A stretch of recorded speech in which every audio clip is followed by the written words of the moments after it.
আসসালামু আলাইকুম। তো বন্ধুরা, আপনারা সবাই কেমন আছেন? আশা করি ভালো আছেন। আমরাও ভালো আছি আলহামদুলিল্লাহ। মেরেজ বাংলা কিচেনে সবাইকে জানাই স্বাগত। এই যে নতুন একটা ভিডিও শুরু করতেছি। ভিডিওটা প্রথম থেকে শেষ পর্যন্ত দেখবেন, কারণ একটা ভিডিও তো অনেক কিছু থাকে, দেখলে বুঝতে পারবেন। আর হলে যে বিথির বাবা এই গরুর বট নিয়ে আসছে, এই যে একদম মোটা অংশটা শুধু এইখানে 2 কেজি বট আনছে। তো আমরা বাড়িতে তো এখন লোকজন মা বা আমি আর বিথি বাবা 4 জন। তো এই 2 কেজি বটই এখন রান্না করব। পরে কিছুটা আর কি আমার ছেলেরা অনেক পছন্দ করে, অল্প একটু ফ্রিজে রেখে দেবো, পাঠাই দেবো। আর তাহলে এই যে বটগুলি এখন সেদ্ধ দিব। আমি এই বট কিভাবে রান্না করি আমরা, তা আপনারা দেখতে থাকুন। আর আনছে যে মার হাতে মূলা শাক আনছে, চিংড়ি মাছ দিয়ে ভাজি করুন। এই যে চিংড়ি মাছও ভাইজে নিয়ে আসলাম ভেজে থেকে। চিংড়ি মাছ দিয়ে মূলা শাক ভাজি করবো। আর এখানে পেঁয়াজ মরিচ কাইটা গুছাই নিছি। তো এখন শুধু শাক আর এটা করবো। তো বাটা মশলা দিয়ে রান্না করব গরুর বট। তাহলে আমি এখন চুলার জালটা ধরাই দিয়ে আগে বট সেদ্ধ দিই। আপনারা আমাদের সাথে থাকুন, দেখতে থাকুন।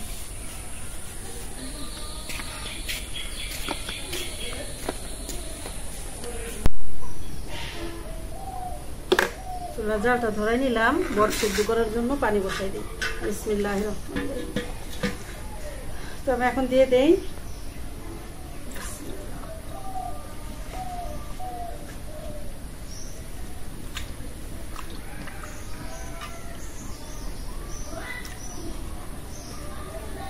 শুধু একটু হলুদের গুঁড়া দিয়ে আর লবণ দিয়ে সেদ্ধ করবো।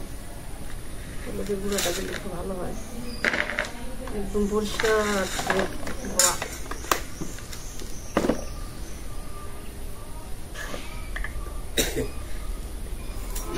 দিলাম লবণ।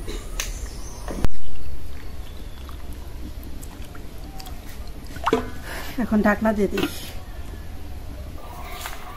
শাকগুলো কাইতে নিয়ে লাগছি বালি করার জন্য।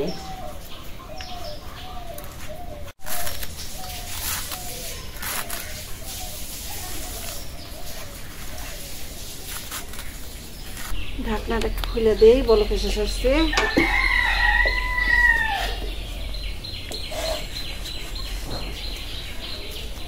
এই যে আমি এখানে মশলা নিয়ে নিছি। এই যে মশলা নিয়ে নিছি, দেখি কি নিছি বলে একটু। এখানে হইলো ধইনা, জিরা, গোলমরিচ, এলাচ, 5-6টা এলাচ নিছি, দারচিনি, তেজপাতা, শুকনা মরিচ একসাথে বাটবো সব মশলা। আর আদা রসুনটা আগেরই বাটা, মানে সকালবেলা বাটছি।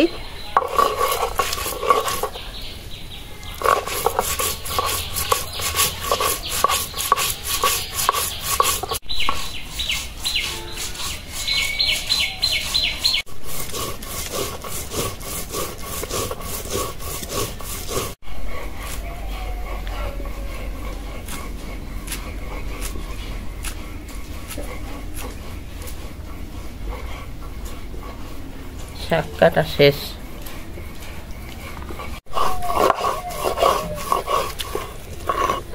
মশলা বাটা হয়ে গেল।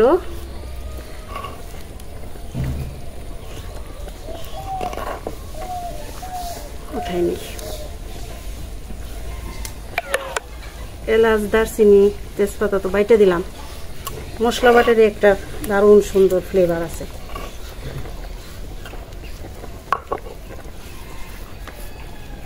অনেকটা পানি কমে গেছে, সেদ্ধ করে নিলাম, মানে পুরা সেদ্ধ না, ভাপ দিয়ে নিলাম। হাফ সেদ্ধ হয়েছে, নামাই নেই।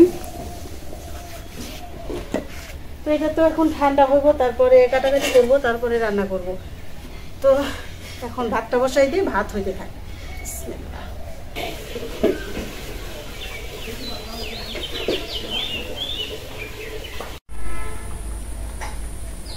এই যে আমি বটগুলি এখন পিস পিস করে কাটে নিতেছি। এই অংশটা পুরো পরিষ্কার করে ফেললাম, একটু কাঁচা কাঁচা ছিল। এই যে পিস করলাম, এরকম পিস যে আমার ছেলেদের দেখি না, যে আমাদের বাসার নিচে ওই যে ঘরের মতো করে বানায় না ভ্যানে, ওখানে ভাজে। তো খুব হইলে 100 টাকার আনে, এর 10 পিস হইব, একদম গোনা 10টা পিস দেয়। ওরা আবার অনেক পছন্দ করে, 2-1 দিন পর পরই 100 টাকার আইনা 2 ভাই খায়। আর এখানে 2 কেজি নাকি 800 টাকা দামছে, 400 টাকা কেজি।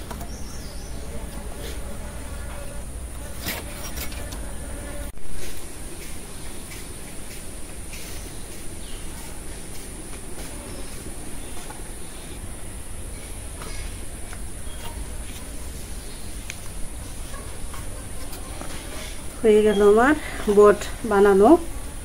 এখন একটু ধোয়া দিয়ে নিয়ে আসি, ধুয়ে রান্না বসাই দেব।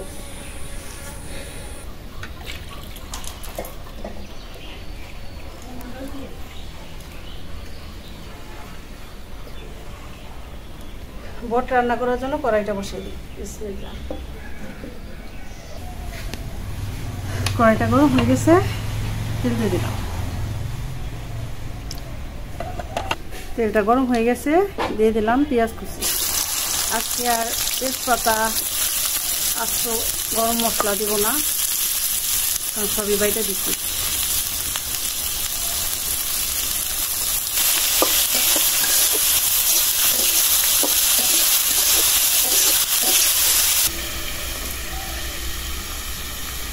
পেঁয়াজ ভাজার সাথে লবণটা দিয়ে দিলাম।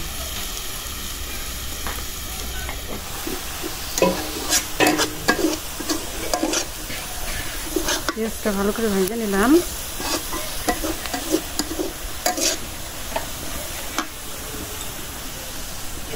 এখন দিয়ে দেই আদা রসুন বাটা।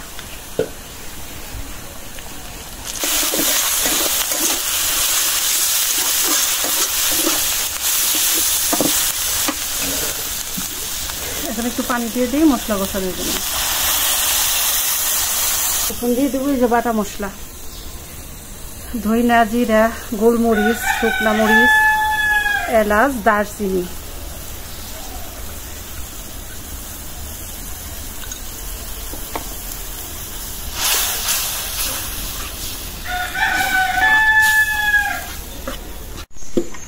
বাটা মশলা তো দিলাম, এখন দেব হলুদের গুঁড়া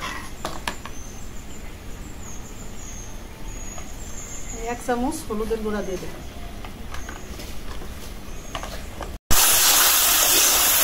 মশলাটা ভুনা করে নিলাম, একদম তেল উঠে গেছে। মশলার যে ফ্লেভার বেরিয়েছে একদম দারুণ একটা ফ্লেভার। তেজপাতা যদি মাংসের যে কোনো মাংসের অংশে বাইটে দিলে অনেক ভালো হয়।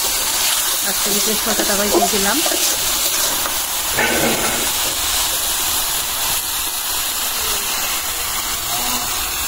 দিয়ে দিলাম বট।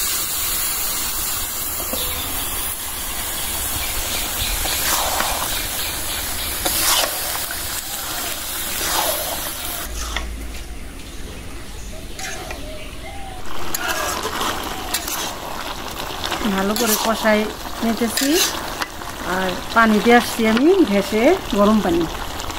এখন দিয়ে দেবো যে সামান্য একটু চিনি, 4 চামচের 1 চামচ।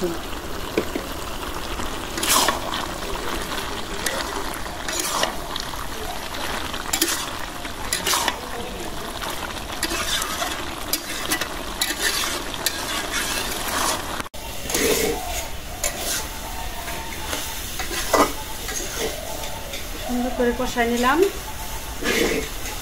এখন দিয়ে দেব পানি, গরম পানি।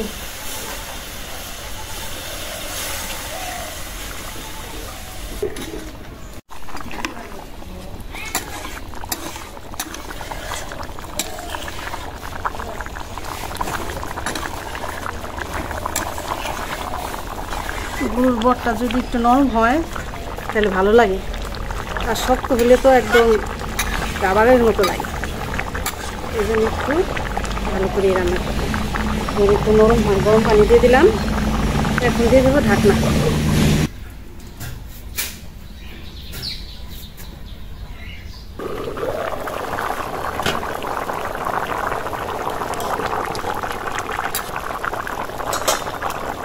যে এখন দিয়ে দিব কাঁচামরিচ, কাঁচামরিচের মুখগুলি ছাড়াই দিচ্ছি।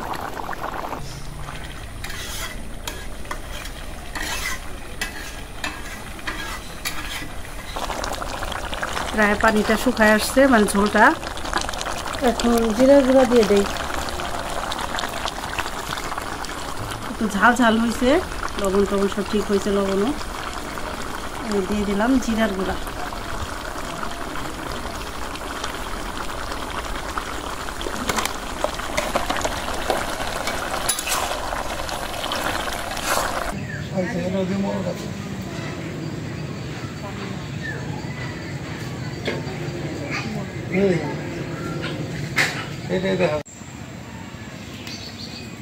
আসসালামু আলাইকুম বন্ধুরা, আশা করি আপনারা সবাই ভালো আছেন। আল্লাহর অশেষ রহমতে আলহামদুলিল্লাহ আমরাও ভালো আছি। তো আজকে একটা গ্রামে চলে আসলাম। আমি তো দেখছেন এর মধ্যে অনেকগুলো প্রতিবেদন করছি, কিছু ঘর বাড়ি মানে মানুষের হেল্প মানে করার চেষ্টা আর কি। বিদেশ থেকে অনুদান পাঠাইছে ভাই বোনেরা, এদের অনুদানে আমি জায়গায় জায়গায় কয়েকটা ঘর নির্মাণ করে দিয়েছি। তো আজকে আবার এই যে এই মায়ের অনেক কান্দাকাটির চোটে তারপরে আমি এখানে আসতে বাধ্য হয়েছি। তারা গেছিল তো অনেক করতেছে আমার, মানে আমি কয় দিকে দৌড়াম, আমি তো ধরে করতে পারি না। এলাম মা আর এলাম দুইটা মেয়ে। তো মেয়েদেরও একটু সমস্যা আছে, এরাও একটু মানে এক কথায় গ্রামের ভাষায় যেটা বলে আর কি পাগল বলতে পারেন, পাগল মানুষ আর কি বলতে পারেন। মানে একটু মাথার একটু সমস্যা আছে, মানসিক সমস্যা। তো যাই হোক, আজকে আমারে যে জন্য আর কি আসার জন্য এখানে বলছে, তো আমি আইসা দেখে নিজেই তো হতবাক হয়ে গেলাম। এই পর্যন্ত যতগুলো ঘরে নির্মাণ করছি মোটামুটি, মানে আমি আসলে ভাই পাই না যে আসলে মানুষ এত দারিদ্র সীমার নিচে কিভাবে থাকে। আর আমাদের আশেপাশে পাশের গ্রামগুলিতেই। হ্যাঁ, তো এই যে এখানে রান্না বাড়া করে, চুলা উঠাইছে, এই যে এখানে রান্না বাড়া করে, মানে অবস্থা খুবই খারাপ। এই ঘরের ভিতরে আমি একটু দেখাই, ঘরে তো থাকার উপযুক্তই নাই, তাইলে বোঝা যায় বোঝে আসলে এই জায়গায় মানুষ কিভাবে বাস করে আল্লাহ মাহবুব জানে। বৃষ্টিতে এই যে দেখেন এখানে মশারি টাঙ্গায় এখানে থাকে, আর ঘরের বেড়া টেরা কিচ্ছু নাই, চতুর্পাশেই ফাঁকা। মানে রাত্রে যে শিয়াল কুকুর এগুলো সব ঢুকে যাবে ঘরের মধ্যে। আবার এই যে দেখেন এমন যে একটা চোখে আছে, তাও উপরে চাল ভাঙ্গা, চাল টাল কিচ্ছু নাই, মানে অবস্থা খুব খারাপ। আসমান দেখা যাইতেছে অলরেডি। মানে আসলে কি বলবো, এত কিছু তো আসলে চারটা ঘর যে করে দিছে না, তার চেয়ে এই ঘরটা বেশি একদম সিরিয়াস অবস্থা নাই। মানে এদের অবস্থা আরো খারাপ দেখা যাইতেছে। তাই তো দেখতেছি। আসলে জানি না যে কতটুকু কি করতে পারুম, দেখাইতে পারুম ক্যামেরায়। আর তো ক্যামেরা একটু ঘুরাই দেখাইতে পারতেছি না, কারণ এই গ্রামের সবাই এসে বলতেছে যে ওনরাই সবচেয়ে কষ্ট করতেছে, অনেক কষ্ট করতেছে। সারাদিন নাকি আজকে মনে করেন কোন রকম একবার খাইছে এই 3 মাস যেতে, মানে ঘরে খাবারও নাই না, অনেক পরিস্থিতি খারাপ, ইনকাম করার লোক নাই। তো এইটাই হলো সবচেয়ে। ওই একটা নাতি আছে, এই যে মেয়ের একটা ছেলে আছে আর কি, তাও 15 বছর বয়স, 15-16 বছর বয়স, ও আর কি ইনকাম করবে। মানে শুধু 3 জন এই যে মহিলা দেখতেছেন, এরাই ফ্যামিলির মধ্যে। তারপরেও তাদের 2 বোনের একটু সমস্যা আছে, তারপরে আবার একটু সমস্যা আছে, মানে আর বয়স হয়ে গেছে সবার, মায়েরও বয়স হয়ে গেছে আর এই বোনদেরও বয়স হয়ে গেছে অনেক। মানে হিসাব করতে গেলে দেখা গেছে যে এরা আর একটা মানে কাজ করার পরিস্থিতিতে নাই আর কি, এখন কর্ম করে যে খাইবো সেই অবস্থাও নাই। তো যাই হোক, তাহলে দর্শকদের উদ্দেশ্যে মা আপনি কিছু বলেন। হ্যাঁ, আমি কাজও করবেন না, আমার এই 10-এর লোকেই দেহে আমার দেখতেছেন তো আপনি, এলাকার মাইসে একটু দেখে করলে আমি আর 2টা এতিম মানে হেদের তো বাপ নাই, মানে সিরিয়াস পরিস্থিতি আর কি। মা আছে বাপ নাই, ভালো করেন না। যাই হোক, এখন আসলে আর কি বলবো বন্ধুদের, তো এতটা কষ্ট কেমনে কি বলবো বুঝতে পারি না আমরাই। তো যাই হোক, দেশ বিদেশে যে ভাই বোনেরা আছেন, আমার এই ভিডিওটা আপনারা অবশ্যই সবাই দেখবেন। তো আসলেই এই ফ্যামিলিটা অনেক দারিদ্র। আর এই যে আমরা তো এখানে 5 জন মানুষ দাঁড়ায় রয়েছি, ক্যামেরার ওই সাইডে অনেক মানুষ দাঁড়ায় রয়েছে, মানে আশেপাশে সব মানুষ এসে বলতেছে পাশের বাড়ি থেকে নাকি আজকে একটু চাল ডাল দিয়ে গেছে, তাই যে সকালে খিচুড়ি রান্না সারাদিন খাইতেছে। মানে এইভাবে তো অনেক কষ্ট, এই জন্য এত অভাব কান্নাকাটি। তো কালকে সারাদিন আমাদের ওখানে যে বসে আসছিল যে আমাদের একটু দেখাই দাও, কারণ ওই 4টা ঘর করে দেওয়া হয়েছে, ওরা জানছে যেভাবে খবর পায় আমাদের বাড়ি খুঁজে যায়, মানে ওরা অনেক কান্নাকাটি করছে। পরে তো বুঝেনি তো মানুষ তো আমরা এতটা কান্নাকাটি দেখে না এসে পারলাম না, তো চলে আসলাম আজকে। তো আইসে যা দেখলাম আমরা এখন কথা বলারই ভাষা নাই, যে সারাদিন না খায় থাকা যে কি কষ্টকর। তো যাই হোক, দেশ বিদেশের যে যেখানে আছেন আমি ভিডিও ডিসক্রিপশনে নাম্বার দিয়ে দেব, আপনারা যে যেভাবে পারেন, টাকা দিয়ে পারেন, খাবার বা খাবারের ব্যাপারে পারেন, যেভাবে পারেন, তবে ঘরটা খুবই জরুরি। মানে ওনাদের এখানে আসলে আমি এসে দেখলাম খাওয়া দাওয়া তো জরুরি, মানে ঘরও জরুরি, মানে থাকার উপযুক্তই না। দিনের বেলা না অন্য মানুষের ঘরে যায়, মানে যদি যে কোন রকম চিন্তাও করে দেওয়া হয় তাও মানে চলে। রাতের বেলা তো অবস্থা পুরাই খারাপ, বৃষ্টি এলে কই যাইব। আর একজন মানুষ বা 2 জন মানুষ হলে একটা কথা, লোক হলাম 3-4 জন নাতি নিয়ে। হ্যাঁ, মানে দেখা যায় নাতি হয়তো একটু বড় হয়েছে, আশেপাশে বন্ধু বান্ধবের বাড়িতে থাকে, এরা এর জায়গায় 3 মাই পড়ে থাকে। তো যাই হোক, দেখানোর চেষ্টা করলাম যতটুকু সম্ভব। আর বললামই তো তাদের দুজনের একটু সমস্যা আছে, এই জন্য তারা কথাও বলে না, খুব কম কথা বলে।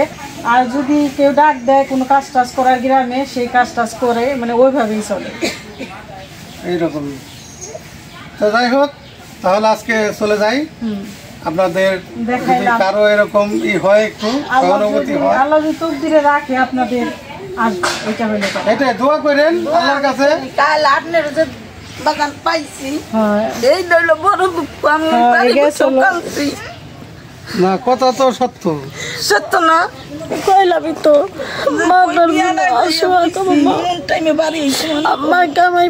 আমি ভিক্ষা করে খাই সারাদিন, এই জন্য অনেক কষ্ট হয়েছে তোমার সাথে দেখা করার জন্য সারাদিন বসে। একেবারে পরে আমি বললাম যে আচ্ছা ঠিক আছে, আমি যামুনি কালকে আপনার ওখানে দেখা যাক, আমি যাবো, এই জন্য আসলাম, যে এই জন্য আর কি আইছি। কারণ মানুষ মানুষের জন্য, এটা তো সবাই জানে। তো আপনাদের যদি কারো এই মার অবস্থা দেখি মায়া লাগে, একটু সাহায্য করেন, খাবার দেওয়া হোক, যেভাবেই হোক একটু সাহায্য করেন, জানি তারা দুমুঠ খায়া বাঁচতে পারে। হ্যাঁ, সেটাই। তো তাহলে চলো আজকে চলে যাই, তাহলে ভালো থাকেন সবাই। আপনাদের কথায় অনুরোধটা আমরা রাখলাম, দেখায় গেলাম। এখন আল্লাহ যদি আল্লাহ উপরে সহায় থাকেন, যদি কারো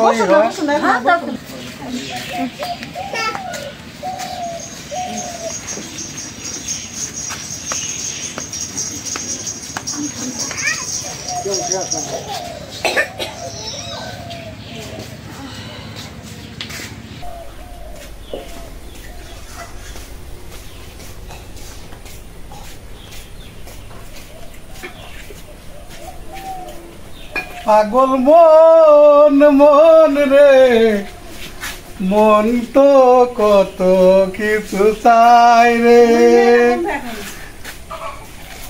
আরে মনে যে কত কিছু চায়, বট খাইবার চায়, আবার মুড়িও চায়। আর মুড়ি নিয়ে এলাম ওই যে চাচির বাড়িতে। হ্যাঁ, বট রান্না পড়াই শেষ, চিন্তা করলাম বাসনা যখন কইতাছে। হ্যাঁ, তাই তো দেখা যায়। পরে তো হইয়া গেছে, ওইবে তাড়াতাড়ি দেয় মোর দাঁড়ে, মই একটু খাই।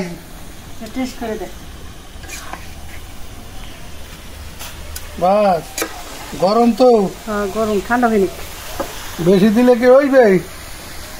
এই দেখেন বন্ধুরা, হেয়া যে কি মুই খাই মু এখন খাইলে যারা আসলে এই বুট পছন্দ করে, খাবার হচ্ছে পানিও দেখি মাছ ফিরে গেছে। মুড়ি আনতে গেলে আপনি রেডি করে দিয়ে গেছে পানি।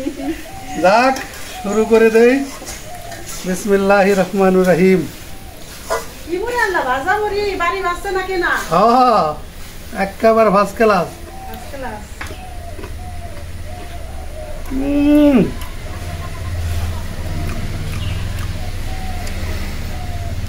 কি স্বাদের একটা জিনিস। স্বাদ হয়েছে? হ্যাঁ আসলে এই বট এগুলো তো আসলে কেনা বট, কেনাটা মোটামুটি ভালো মতনই পরিষ্কার করা থাকে। আর তারপরে আবার বাড়িতে আইনেও ধাপে ধাপে এটা পরিষ্কার করা হয়েছে। এটা খাইতে অনেক সুস্বাদু, যদি ভালো করে বাটা মশলা দিয়ে রান্না করে সেই রকম হয়, বাটা মশলা দিয়ে রান্না করছে। একেবারে সেই হয়েছে। তুমি তো কি বাজার করে দিয়ে জরুরি কাজে চলে গেলা। আই সেই খুব খিদা লাগছে। হ্যাঁ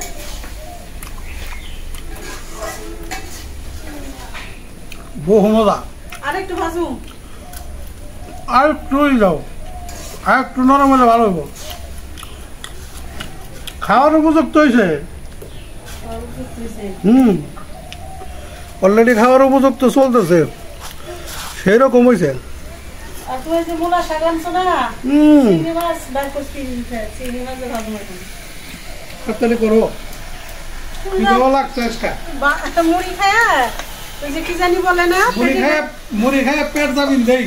জামিন দাও।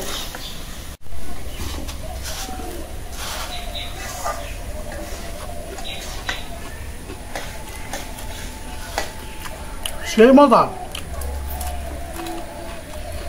সময় লাগে, গরুর মাংস হচ্ছে কম সময় না। তবে এটা অনেক মানুষই পছন্দ করে, তো আমার বাচ্চারাও এটা খুব পছন্দ করে, একেবারে জমায় খায় ওরা।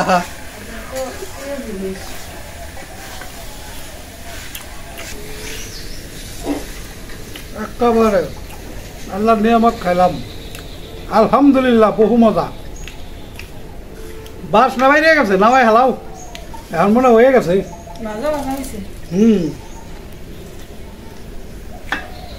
তো গরুর বট রান্না হয়ে গেল, নামাই নেই, একদম ভাজা ভাজা করে ফেলছি।